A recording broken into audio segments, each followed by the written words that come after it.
জননেতা সাংবাদিক কেদাৰনাথ গোস্বামীৰ ৬০ সংখ্যক মৃত্যুতিথি পালন প্ৰেছ ক্লাবৰ 1992 চনৰ 24 জুলাইত প্ৰতিষ্ঠা হোৱা উজনি অসমৰ অন্যতম সক্ৰিয় সাংবাদিক মঞ্চ মৰাণ প্ৰেছ ক্লাবে প্ৰত্যেক বছৰে 22 মে দিনা অনুষ্ঠিত কৰি অহা জননেতা সাংবাদিক কেদাৰনাথ গোস্বামীৰ মৃত্যুতিথি এই বছৰো আজি মৰাণ জ্যোতিপুৰস্থিত সাংবাদিক কেদাৰনাথ গোস্বামী সমাধিস্থলীত ৬০ সংখ্যক মৃত্যুতিথি পালন কৰে। আজি পুৱা মৰাণ প্ৰেছ ক্লাবৰ তৰফৰ পৰা মৰাণৰ বাটকটীয়া সাংবাদিকগৰাকীৰ সমাধিস্থলী প্ৰাংগণ চাফাই কৰাৰ পাছতে 9 বজাত প্ৰয়াত মহান সাংবাদিকগৰাকীৰ আবক্ষ মূৰ্তিত মাল্যাৰ্পণ কৰে প্ৰেছ ক্লাবৰ মুখ্য উপদেষ্টা সুভিত কুমাৰ চেত্ৰীয়ে। বন্তি প্ৰজ্বলন কৰে প্ৰয়াত সাংবাদিকগৰাকীৰ তুলনীয়া পুত্ৰ হৰেশ্বৰ কটকীয়ে। ইয়াৰ পাছতে টাই আহোম যুৱ পৰিষদ অসমৰ কেন্দ্ৰীয় সমিতিৰ সভাপতি বিজয় ৰাজ কোঁৱৰে প্ৰয়াত সাংবাদিকগৰাকীৰ আবক্ষ মূৰ্তিত পুষ্পাঞ্জলি অৰ্পণ কৰি ধূপ জ্বলাই শ্ৰদ্ধাৰ্ঘ্য জনোৱাৰ লগতে প্ৰেছ ক্লাবৰ উপস্থিত সমূহ সদস্যই পুষ্পাঞ্জলি অৰ্পণ কৰি স্মৰণ কৰে সাংবাদিকগৰাকীক।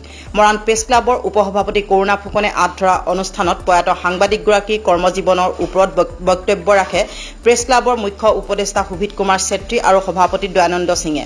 টাইপাৰ সভাপতি বিজয় ৰাজ কোঁৱৰে মৰাণ প্ৰেছ ক্লাবৰ এই মহান কাৰ্যত শলাগ লয়। সাংবাদিক কেদাৰনাথ গোস্বামীৰ মৃত্যু তিথি উপলক্ষে মৰাণ প্ৰেছ ক্লাবে মৰাণৰ 5 গৰাকী 80 বছৰ ওপৰ বিশিষ্ট ব্যক্তিক ঘৰত গৈ সম্বৰ্ধনা জ্ঞাপন কৰে।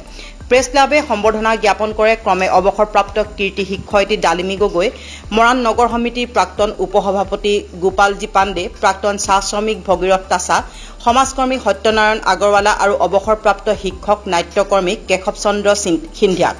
ঘৰে ঘৰে গৈ বিশিষ্ট ব্যক্তিক সম্বৰ্ধনা জ্ঞাপন কৰে। প্ৰেছ ক্লাবৰ দলটিত আছিল সুভিত চেত্ৰী, দয়ানন্দ সিং, কৰুণা ফুকন, অজিত চুতীয়া, ৰাজু মিশ্ৰ, সঞ্জয় নাগ, অমিত চৌধুৰী, নিদান পূৰ্তি। কালিলৈ মৰাণ প্ৰেছ ক্লাবে মৰাণ মহাবিদ্যালয়ৰ অসমীয়া বিভাগৰ অৱসৰপ্ৰাপ্ত অধ্যাপিকা কল্পনা বৰাক মৰাণ প্ৰেছ ক্লাবৰ এই মাহৰ অতিথি হিচাপে তেখেতৰ বাসগৃহত গৈ সম্বৰ্ধনা জ্ঞাপন কৰিব আৰু অতিথিগৰাকীৰ সৈতে মত বিনিময় কৰিব। পুৱা 11 বজাৰ পৰা অনুষ্ঠিত এই হ'বলগীয়া অনুষ্ঠানত মৰাণৰ বিভিন্ন দল সংগঠন উপস্থিত থাকিব। হঠাৎ লটাৰী টিকটত পইচা পালে যিটো আনন্দ লাগে তেনেই লাগিছে নে কি লাগিছে মই নাজানো। অনবৰ নিজৰ সন্তান হিচাপে গালি গালাজ পাই থকা শব্দৰ স্ফুৰণ ঘটিলে তেখেতসকলে যাতে মোক ক্ষমা কৰে। এই মঞ্চটো কি ধৰণে মানে আয়োজন কৰিলে আজি মই সেই দিশৰ মানুহ হয়নে নহয় সেয়াও নাজানো, কিন্তু মোৰ অনুভৱ হৈছে কিমান ভাল লাগিছে মই বুজাব নোৱাৰোঁ। এই মুহূৰ্তত মোৰ আমাৰ স্বনামধন্য বীৰেন গগৈ ছাৰলৈ মোৰ মনত পৰিছে। এয়া মোৰ কাষত থকা অনবৰ লগত থকা যেতিয়াই তেতিয়াই সহযোগিতা আগবঢ়োৱা আৰু সেই দিশত আজি মোৰ আনন্দ লাগিছে। মঞ্চত উঠি কোনোদিন কথা ক'ব নোৱাৰা মানুহজনীয়ে নজনা হয়নে নহয় তাকো নাজানো, কিন্তু প্ৰত্যেকটো শব্দই যদি যাতে কাকো আঘাত নিদিয়ে কিমান ভালকৈ কৈছোঁ নাজানো। এয়াই মোৰ আনন্দ প্ৰকাশ কৰিলোঁ। তাৰ মাজতে মোৰ মনৰ দুখো লাগিছে আজি এই অনুষ্ঠানটো ছাৰ থকা কিমান ভাল লাগিলে। দুজন বক্তাই কৈ থৈ গৈছিল কথাখিনি যে এজন চিন্তাশীল ব্যক্তি আৰু সৎ আৰু সাহসী আচলতে সাংবাদিক, আৰু সাংবাদিক জগতৰ তেওঁৰ অৱদান অতুলনীয়। আৰু এটা কথা ক'বই লাগিব যে অসমৰ প্ৰেক্ষাপটত ভাৰতৰ প্ৰেক্ষাপটত তেওঁ এজন উজ্জ্বল নক্ষত্ৰ আৰু মৰাণবাসীৰ সৌভাগ্য যে তেওঁ এই মৰাণবাসীয়ে তেওঁ বাসিন্দা। গতিকে আমি তেখেতৰ আজিৰ মৃত্যু দিনটোত আমি তেখেতৰ যি আদৰ্শ বা তেখেতৰ যি নিদৰ্শন দেখুৱাই থৈ গৈছে এই আদৰ্শ আৰু নিদৰ্শন অনুসৰণ কৰিয়েই আমি আগবাঢ়ি যাব লাগিব। আৰু সাংবাদিক জগতখনৰ যথেষ্ট কঠিন সময়ত তেওঁ সাংবাদিকতা কৰিছিল। আৰু আজি আমি এটা কথাই অনুভৱ কৰোঁ যে সাংবাদিকসকলৰ সেই যে তেওঁলোকে দেখুৱাই থৈ যোৱা আদৰ্শ, এই আদৰ্শ সদায় গ্ৰহণ কৰিব লাগে। আৰু এনেধৰণৰ আদৰ্শ গ্ৰহণ কৰিলেহে আমাৰ সাংবাদিকসকলৰ নিজৰ যি সততা সেই সততা সদায় হৈ থাকে। আৰু আমি টাইপাৰ তৰফৰ পৰা আজি দিনটো এই কথাখিনি অনুভৱ কৰিছোঁ।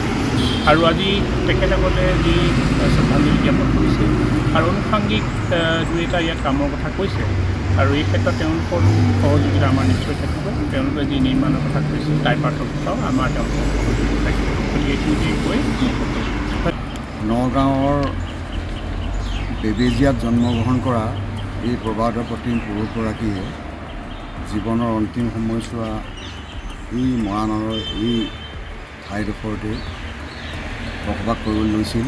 আৰু ইয়াতে তেওঁ 1964 চনৰ 22 মে'ৰ দিনা শেষ শৰণত তেখেতে মৃত্যুবৰণ কৰিছিল।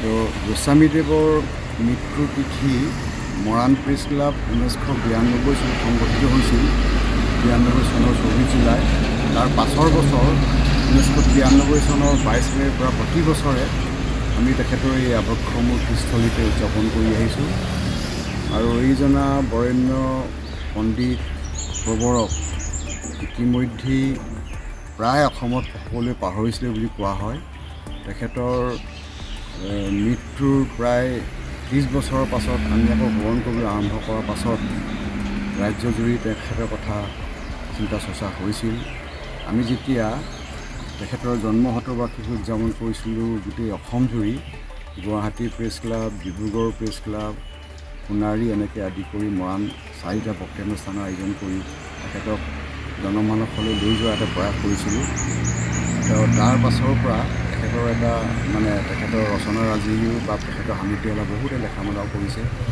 তেওঁ গোস্বামী ডাঙৰীয়া আছিল যথাৰ্থতে আছিল এজন বুদ্ধিজীৱী তেওঁ কৃষক আৰু বনুৱা আন্দোলনৰ এজন নেতা আছিল ডিগবৈ তেল শোধনাগাৰ আন্দোলনত তেখেতে কাৰাবৰণ কৰিছিল এনেকুৱা বহু কথা আছে স্বাধীনতা সংগ্ৰামীও আছিল খুব কম সময় চমু সময় গৰমো পৰিছে আপোনালোকে থিয়কাই দিবলৈ মন যোৱা নাই দীঘলীয়াকৈ কথা কোৱাৰ কোনো অৱকাশো নাই জানেই আপোনালোকে তথাপিও আমি মৰাণ প্ৰেছ ক্লাবে আজি তেওঁৰ 60 বিশেষ তিথিত শ্ৰদ্ধা সহকাৰে ভক্তি অঞ্জলি নিবেদন কৰিছোঁ আৰু তেখেতৰ আত্মাত য'ত যেনেকৈ আছে মই সকলোকে আশীৰ্বাদ বৰ্ষণ কৰক আৰু তেখেতে দেখুৱাই দিয়া পথেৰে আমি যাতে সকলো আগবাঢ়িব পাৰোঁ আৰু মৰাণ প্ৰেছ ক্লাবে মৰাণত প্ৰথমটো আৱক্ষ মূৰ্তি কেদাৰনাথ গোস্বামীদেৱৰ প্ৰতিষ্ঠা কৰিছিল